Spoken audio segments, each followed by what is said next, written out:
Good evening, I'm Maria Muro and welcome back to Doctors New Orleans. Tonight our show is about allergy and sinus disorders. New Orleans has been known as one of the top cities for allergic rhinitis, or more commonly known as allergies.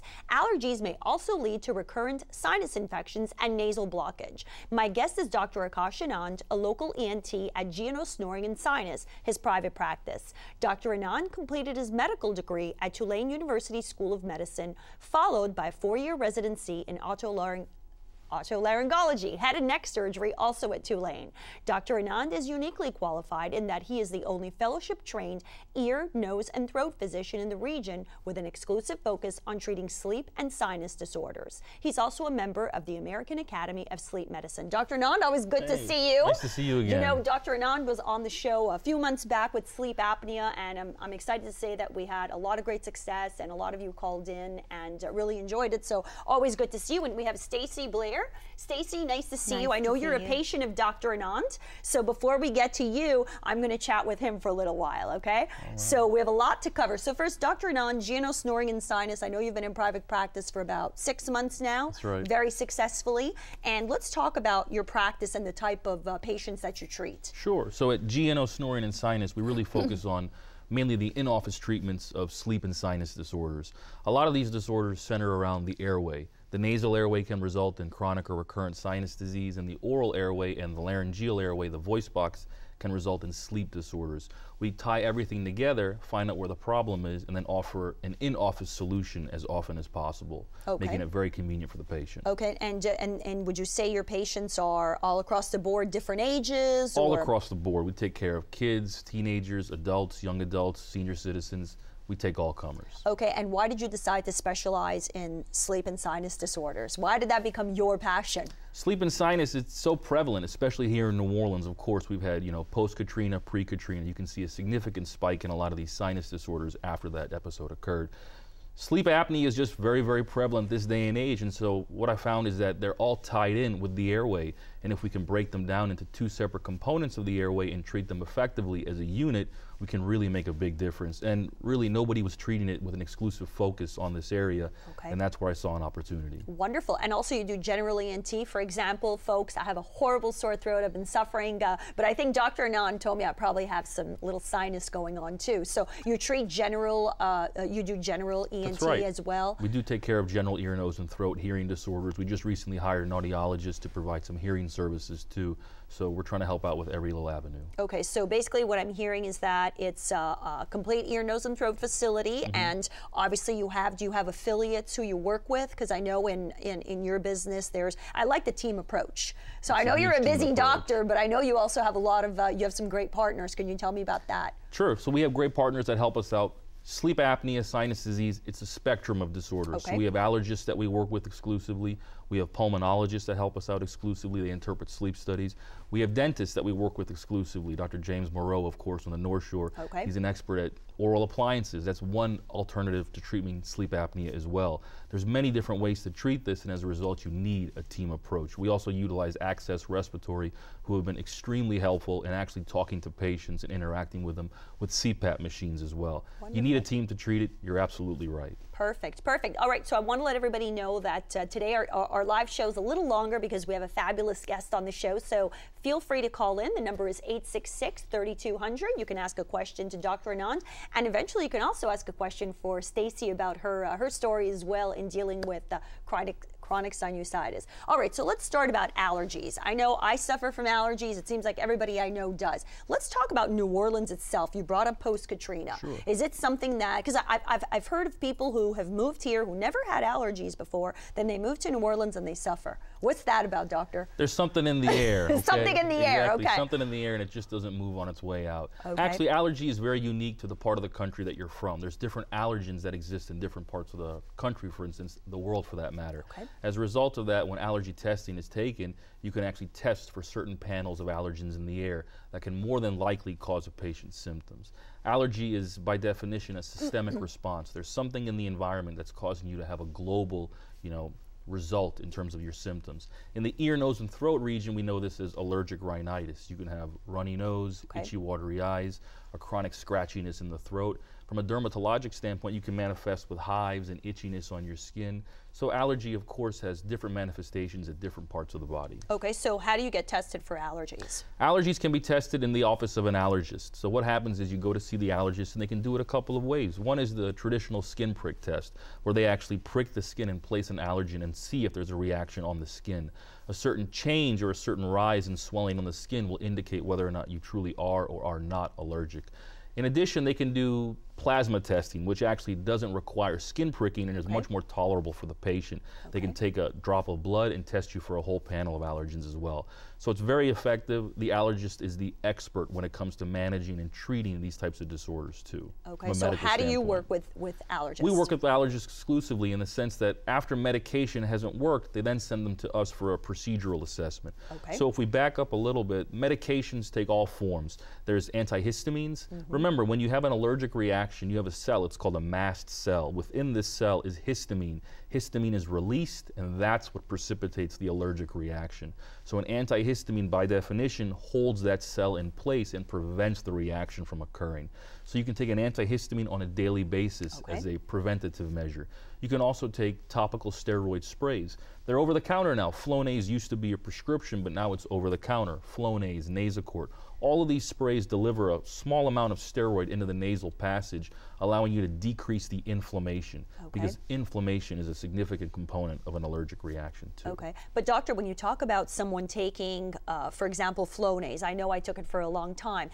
Number one, does someone develop a dependency on it, and do you have to be on these type of steroid medications for the rest of your life? That's a great question. A lot of patients will confuse steroid sprays for things like Afrin, for instance, which are decongestants. Decongestants can definitely cause a dependency. Steroid sprays usually do not cause a dependency. In fact, we know patients that have been on them for quite some time. Usually take them once or twice a day, and that's all you need for the effective delivery of medication. Okay, and so, but the effect doesn't wear off? I mean, if you take it, if you're on this medication for a year, is it still going to be effective a year later? That's a great question. So sometimes it might not be, and then we, of course, change to a different medication, or we then explore further as to why is it not working at this point in time, and it was working earlier on in time. Many patients come to us with that little question. These medications worked very effectively before. Right. What has changed now? And then we offer them, you know, an explanation. Okay, so what are the most common allergens or triggers that people have in this community? Dust, pollen, dander. A lot of these things you might think, well, anybody would be allergic to them. But if I had a little dust mite exposed to me, I might sneeze or rub my nose. Somebody who's truly allergic, what happens is you mount an immune response to this. And so there's an entity called IgE, which is released in the bloodstream, and then that dust mite or pollen or dander, that might cause a significant flare-up, itchy, watery eyes, runny nose, hives, itching. The extreme is an allergic reaction. We call it an allergic reaction because what can happen is the mucosa in your throat can swell and you can have difficulty breathing.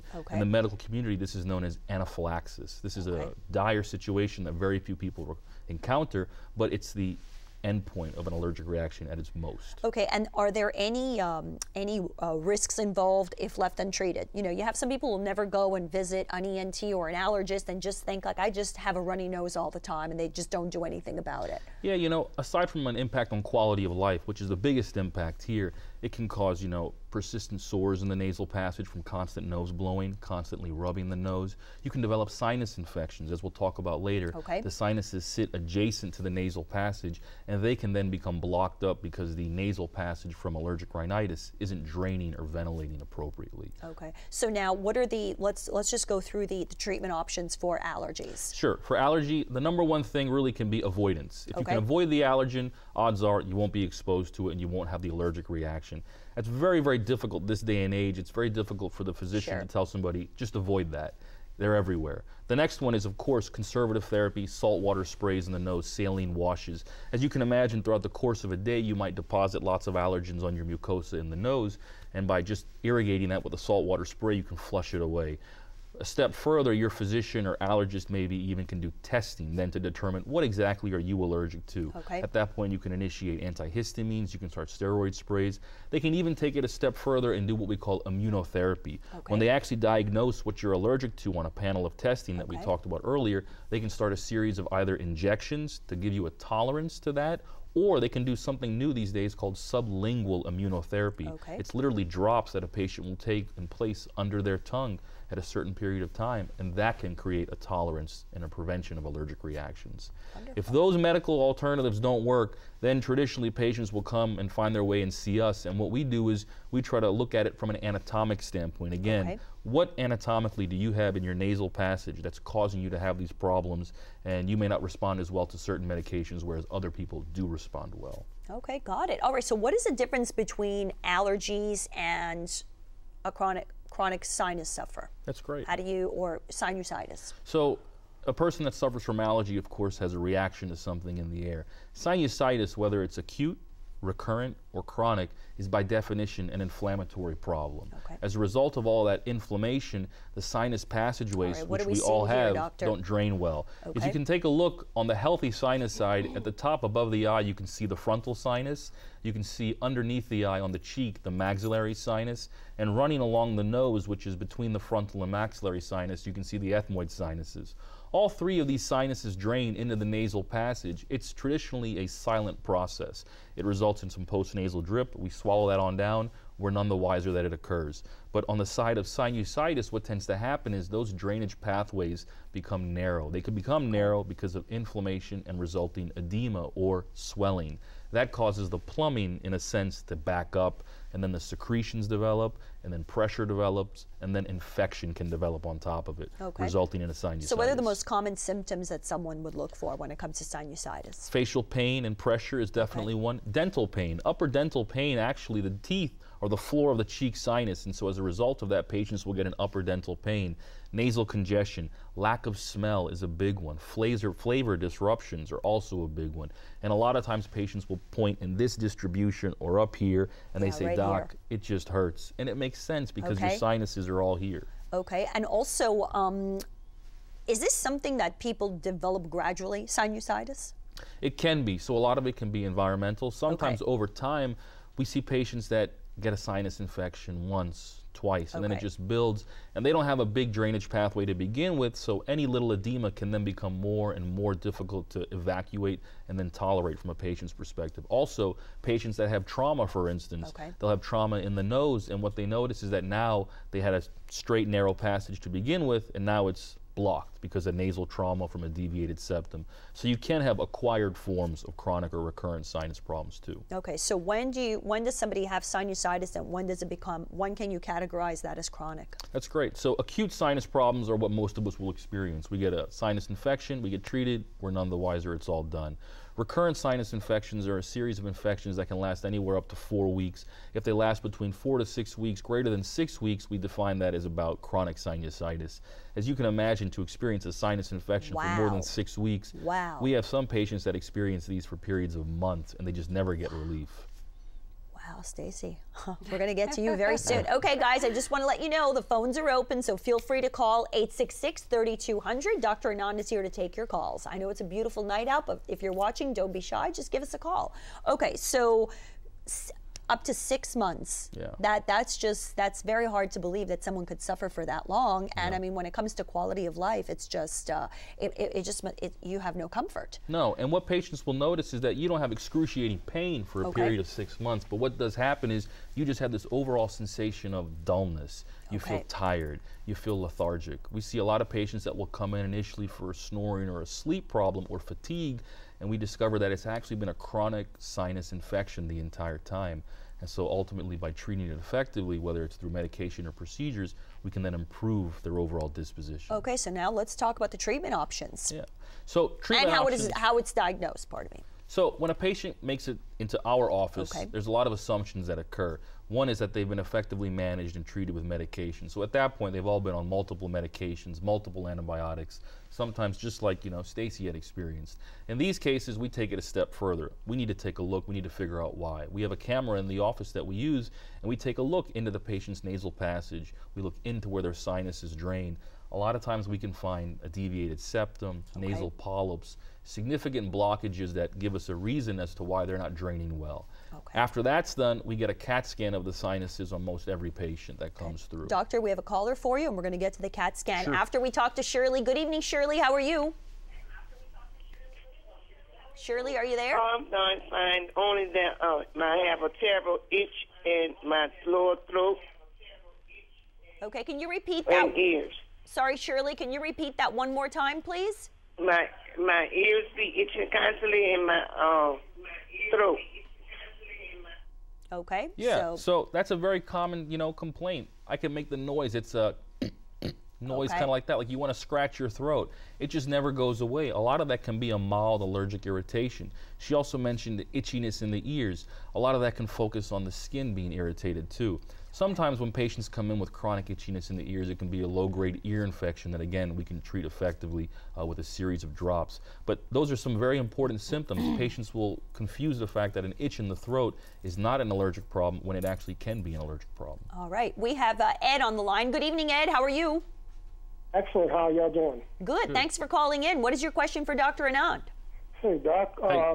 I just turned 52. I was always a hunter and outdoorsman. Never had problems with sinuses before in my life. And this winter, I really had to start having, my eyes were watering real bad. They were burning, sinus drips, itchy, real itchy. Could you maybe show, I started taking Claritin. I started with Benadryl, and the Benadryl wasn't doing nothing.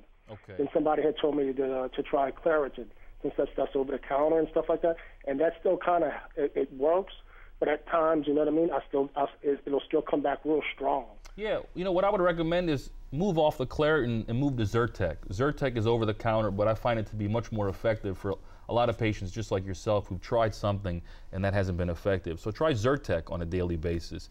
Avoid the Zyrtec D. The D is a decongestant, and that can really kick up your heart rate.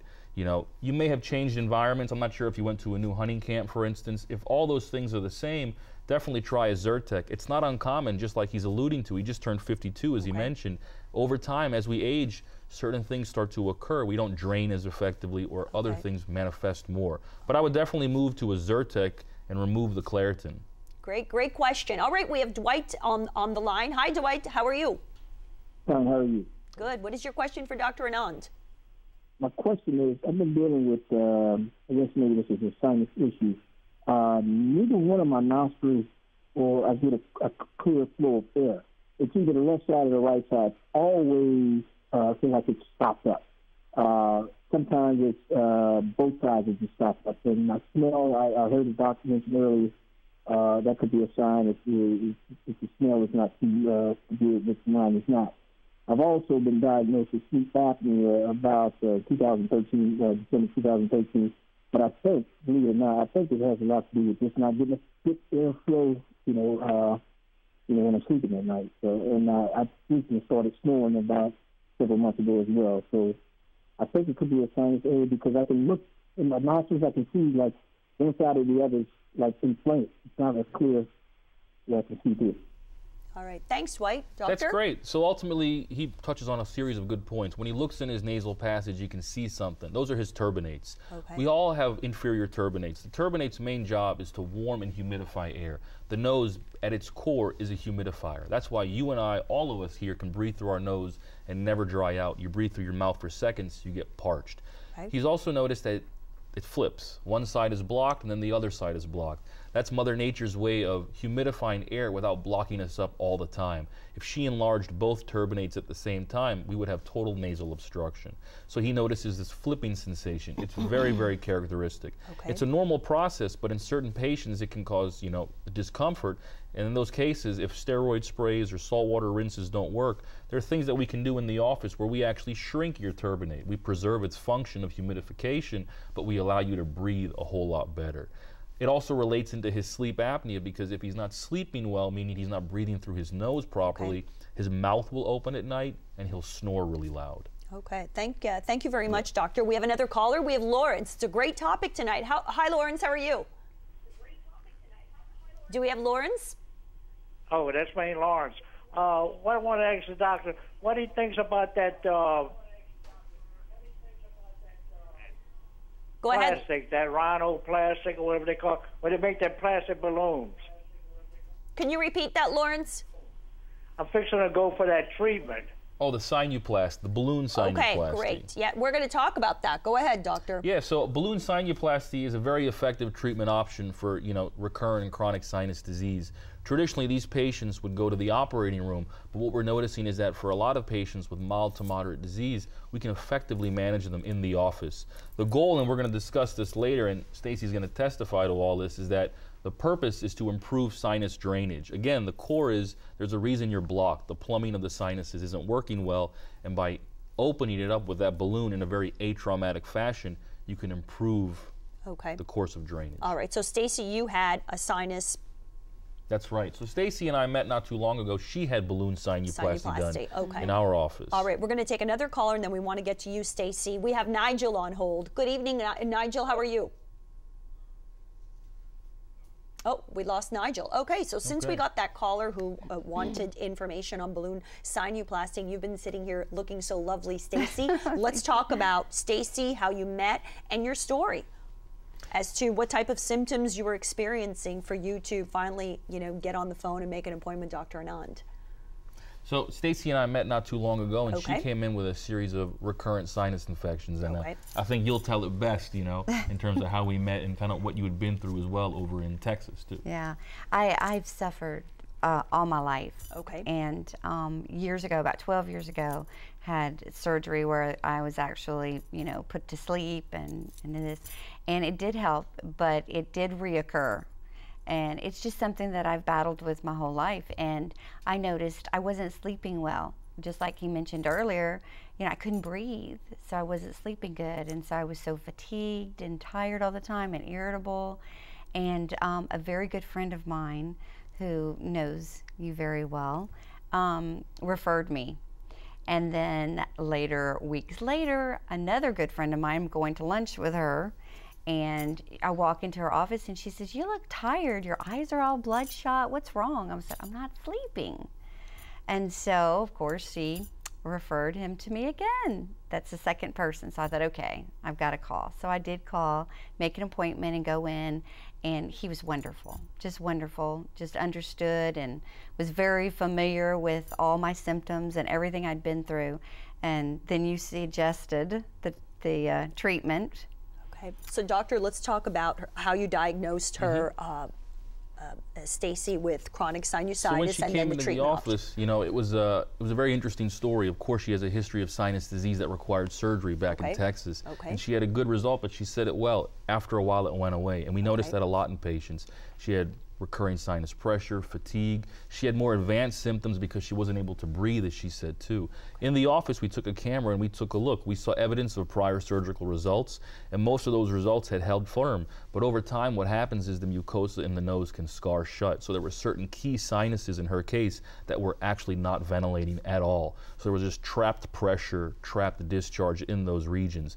We then proceeded to a CAT scan of her sinuses, and the CAT scan shows us beyond a doubt full detail of the actual sinuses. So we could see where the blockage is, right side, left side, high, low, and then it gives us a roadmap. At that point, the options are very, very simple. Medication hadn't worked, so it's a procedure. In these cases, procedures are one of two options. One is in the operating room, as she had gone through before. But this day and age, with patients with mild to moderate disease and even some levels of advanced disease, we have the technology to allow us to treat them in the office. That's wonderful, and obviously with no downtime. Bingo. There's no downtime. There's no general anesthesia. Very much so. Exactly. That's fantastic. Okay, doctor, I want to continue talking about you, Stacy, but we have this lovely lady who's been on hold for a while. Shirley, I know you called earlier, but you wanted to ask Dr. Anand another question, so please go ahead. Do we have Shirley on the line? I didn't hear what he had said about with my... Then when I have that constantly itching in my throat and ears at the same time, what I can get for it to soothe it. Yeah, so there's a couple of things you could probably pick up at your local pharmacy or at Walmart or CVS tonight. One thing you can do is a saltwater gargle. Again, the same concept applies. By doing a gargle in the mouth at night, you can actually move all that irritation away, and then you can gurgle it and spit it on out. In addition, a saltwater spray in the nose is very effective because then it'll go down into your throat. Those two simple measures will allow you to irrigate and flush out a lot of the allergen that could be building up. you could have a pollen buildup in the nasal passage and in the throat, causing this discomfort. In terms of the itchiness in your ears, just try something real simple. Get a little cold cream and kind of rub it along the ears to soothe it. That'll at least moisturize that skin, because for a lot of patients, they can have just some dry skin in the ears, causing irritation. Thank you once again for that call, Shirley. Okay, so doctor, we're going to continue talking about the balloon sinuplasty. So now, you know, when someone is put on medication, you put them on medical treatment, how long do you keep them on the medicine before you go to the next step? That's great. So sometimes you can put patients on antibiotics for 3 to 4 weeks. Okay. In these cases, many patients have come to us and they've already been on the medication for that period of time. But just in general, antibiotics, 3 to 4 week course. Okay. You can do a steroid spray in the nose for about a month. Most people need to understand that a decongestant works immediately. A steroid spray takes a few days, weeks to build up a level that's effective, and that's why it's about a month. Antihistamines, again, can be for about a month. So that month-long frame is where you can really hit them hard with antibiotics, steroid sprays, and antihistamines, and really see if you're making any progress. Okay. And how does one know you have an infection? For example, someone can suffer with sinusitis, but is it always an infection? That's great. So the hallmark symptoms of infection are warmth, fever, pain in the nose, nasal discharge. So it's almost like flu symptoms. Bingo. You just feel really groggy. The sinuses are unique. It's an ice pick pain almost in the cheek region, and a lot of patients will describe it. Those are the acute smoldering signs of infection. Chronic infection can be much more subdued, so you just turn the volume down. And of course, that's what she was suffering with, a recurrent bout of chronic infections. She existed at this level, and every once in a while her chronic symptoms would flare up into full-on recurrent bouts. So in a sense, she said it perfectly. She just felt consistently tired, and that was that chronic sinus infection that she's been dealing with for all those years. Wow. Okay, so now let's talk about the day you went into the office and got this procedure done. I heard you were awake the whole time. Is that true? I was. So tell me about that. Which was scary because I'm usually very chicken about these things, but he just really put me at ease. His whole staff was fabulous. Everybody was wonderful, and he just talked me through the whole procedure, which, like I said, I'm very chicken, and I was very apprehensive at first, but I mean, I just felt comfortable enough, and he just did a little bit at a time, and talked me through it, and you know, it was very comfortable. And that's kind of what we aim for. You know, the whole procedure takes about 45 minutes, but the actual procedure takes us about 10 to 15. We spend the first 30 minutes getting the patients comfortable. We get them numb. So we use a series of gels that the patients place in their nose. We use some sprays. We do not use any needles. Needles we used to use in the beginning, but of course nobody wants an injection in the nose. And now, because we've developed this unique sort of gel, it's an anesthetic medication that we place in the nose at a series of positions, and we give a local block. We numb the nerves. Most patients will tell us their teeth feel a little numb afterwards. Hey, that's not bad. Better than being put to sleep, right? Absolutely. Okay, so now after this procedure, what happens? Is the patient able to go home and just get back to their normal activities? 100%. That's so patients can stand up, they walk on out, they're drinking water during the procedure, they're on their phones, reading a magazine. So it's very different than what most people would think. And this is all done in the office? This is all done in the office, exactly. So there's little disruption. There's very little downtime at all. Basically, in all honesty, they can go home that night, they can go out to dinner. I tell everybody, you can go out and eat a steak dinner that night once your teeth wake up. Okay. So that's kind of how it works. So how has life been for you, Stacy, post-surgery? Oh, fabulous. Well, it's not really surgery, post this wonderful in-office procedure called Balloon Sinuplasty. It's been wonderful. It's been terrific. I feel so much better. I'm sleeping well. I know I actually dream. So, and you know, you really know you're sleeping well when you're having dreams. So I feel so much better. Just a lot of energy, more energy, right? I mean, I'm going back to the gym finally because I was always so tired. I didn't want to go work out. So now I just have so much more energy. And doctor, is this procedure, does it last a lifetime, or is it something that needs to be That's a great question. In the future? So the technology is fairly new, so it's been around, you know, since I guess the late 2000s. And all the studies that we've seen so far show that patients years out still have a persistence of their result. And when we mean persistence of result, decrease in pressure, improvement in breathing. So all these things combined. So the resounding answer to that is yes, it's a very persistent result, which is key. And if some patients should require it again, you know, 4, 5, 6 years down the road, it's a simple in-office visit. Right. Okay. And does this procedure sometimes not work? Does it? That's great. So in some cases, it may not work. So it just depends on the patient. Patient selection is the key to everything. Some people want to expand the indications of this and apply this to every single patient, but for patients with full-on allergic problems, a sinuplasty procedure is not going to be very effective. And again, the reason why is in the difference between the two pathologies. Allergy is a systemic problem, whereas chronic sinus disease is a problem of inflammation and impaired drainage. So you got to select the right patient for the right procedure. All right, we have another caller for you, doctor. We have Angela. Good evening. How are you? Fine. How are you? Good. What is your question for Dr. Anand? I was wondering if he could elaborate a little bit more on postnasal drip in terms of what is the best solution, and if he could maybe talk a little bit about nasal polyps. And lastly, if he has time, if he could tell me the difference between Claritin, Zyrtec, and Allegra. Great, no problem. So Claritin, Zyrtec, and Allegra, let's kind of walk backwards. They're all antihistamines. They just have different active ingredients. So basically they're made by different manufacturers, and in all honesty, some are more effective than others. I personally think Zyrtec is extremely effective, so I would start with that one. Moving backwards to nasal polyps are an allergic manifestation. So allergy and sinus, but there's a lot of in-between the two, and nasal polyps represent that. What happens is allergens are depositing on the mucosa in the nasal passage, and they create so much edema that these little grape-like formations occur, and those are nasal polyps. They are a result of allergic manifestation. Moving back even further to postnasal drip, a lot of us suffer from postnasal drip, and most people just believe they're relegated to it. It's rooted in an actual source. So what happens is those inferior turbinates which humidify air, the way they humidify air is they secrete a mucus. And in some of us it's a silent process, but in other patients the mucus is excessive and they perceive it, and it's a postnasal drip. So by treating the postnasal drip effectively with either sprays or in-office procedures to shrink the turbinate, you can really get a handle on that postnasal drip. All right, we have time for just one more caller, and then we have to wrap up. Thank you for waiting, Milton. What is your question for Dr. Anand? Do we have Milton? Hello? Hi, Milton. What is your question for Dr. Anand? I got hit in the nose 30 years ago, I guess, and I have a deviated septum, and I heard him mention that, and I have had trouble off and on all 30 years, and I'm wondering if it was the deviated septum and if they can still operate on it. Yeah, that's a great question. So a lot of the patients that we see with nasal obstruction will have a deviated septum, and it is a result from trauma many years ago. A lot of the men will come in, say they played sports, they took an elbow to the nose, or they had some other type of specific trauma. You can fix it. You can always fix it. Whenever a patient, we discuss surgery with them, they always ask us very simply, am I going to have black and blue on the face, a cast on your nose? My answer to that is no. We do everything through the nose. We don't use any packing. There's no splints. And as a result of that, you can still get a functional improvement.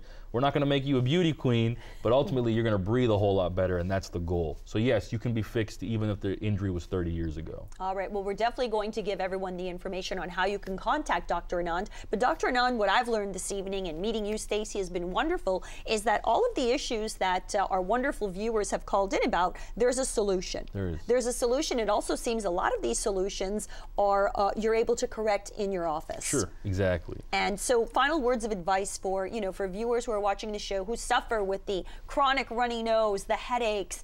They have to do something about it. We shouldn't suffer, right? That's right. It's all about improving your quality of life, and we just have the technology this day and age, and we have the ability to accurately diagnose and effectively treat, in the office setting. And so I think patients can definitely find a source of relief there. Fantastic. Thank you so much for being here, Dr. Anand. Stacy, it's been wonderful meeting you. All right, so for those of you who want to visit and get more information about Dr. Anand, you can visit his website, which is gnosnoring.com, or you can call his office at 504-309-8615. I'm Maria Muro, and I want to thank you for tuning in to Doctors New Orleans. Remember, if it's about health, we cover it, and we want to hear from you. Thank you for your calls tonight. We hope you found this show informative, educational, and inspirational. Stay healthy, and good night.